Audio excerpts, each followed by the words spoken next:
sommes rencontrés dans une salle à Drouot et effectivement j'ai vu une merveille, un trésor. J'ai rencontré ma femme et ça a été un véritable coup de foudre. Je n'ai eu Dieu que pour cette merveille.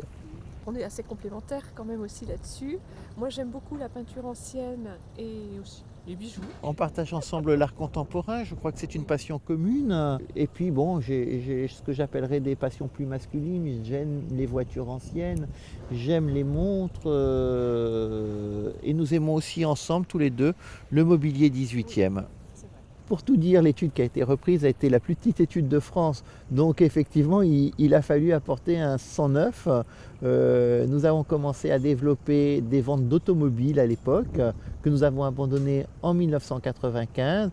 Et puis sont venues les ventes d'art contemporain, qui est une passion commune, puisque Anne était clerc à Drouot et s'occupait d'art contemporain dans des études célèbres. Et puis ensuite, nous avons développé des ventes de bijoux, des ventes de montres et des ventes de spécialités. Je souhaite donner à Arcachon une place nationale dans le monde des enchères. Auguste Rodin, l'éternel printemps. Il est signé un Rodin à l'arrière gauche et caché de fondeur Alexis Rudier à l'arrière droit. Je dirais que le travail de l'étude repose essentiellement sur les journées d'estimation gratuites. Le principe est, vous avez un trésor dans votre grenier, montrez-nous votre trésor et nous vous dirons si ça a de la valeur. Une fois que nous avons détecté le trésor, nous faisons tout pour le vendre dans les meilleures conditions.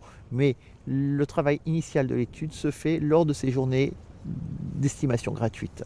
Le meilleur moyen de vendre une œuvre d'art, c'est de la vendre par commissaire-priseur, parce que le commissaire-priseur a toujours le même intérêt que son vendeur, vendre le plus cher possible, parce que les honoraires sont toujours proportionnels au prix de vente. Donc l'intérêt du vendeur et l'intérêt du commissaire-priseur sont toujours liés.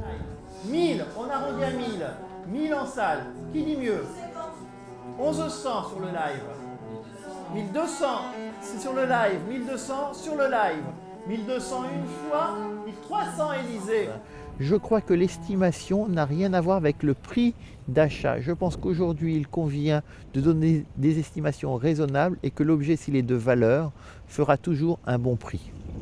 Vous êtes jugé à du 550 au 196. Je pense que les ventes en live, c'est une véritable révolution. Je pense qu'un jour, les commissaires-priseurs seront dans un bureau, sans public en face d'eux, avec une caméra et, je dirais, des clients dans le monde entier, armés de leurs souris, qui prendront les enchères. Je crois vraiment qu'on est à une révolution et mon travail de commissaire-priseur aujourd'hui, c'est de mettre au service de mes vendeurs tous les instruments nécessaires sur le plan informatique, internet, télévisuel pour que la vente soit retransmise dans le monde entier. 152 000, 155 000, 156 000, 156 000 ici à gauche. À 156 000, c'est à gauche. 156 000, personne au-dessus de 156 000, c'est bien vu, pas de regret pour 156 000. Une fois, deux fois, trois fois, j'adjuge à 156 000, adjugé 156 000.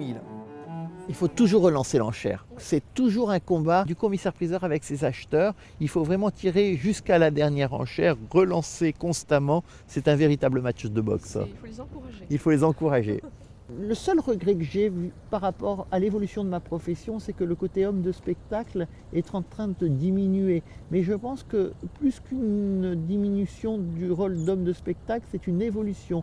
On ne joue plus avec les gens dans la salle comme dans un théâtre, on joue avec les gens sur Internet. Je dirais que d'acteur de théâtre, on devient acteur de cinéma.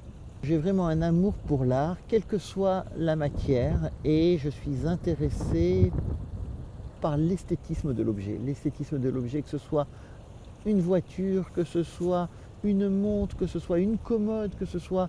Et je crois que rien ne m'apporte plus de bonheur que de voir un beau tableau. Je pense que pour être un bon amateur d'art, il faut être à la fois un esthète et aussi un bon technicien.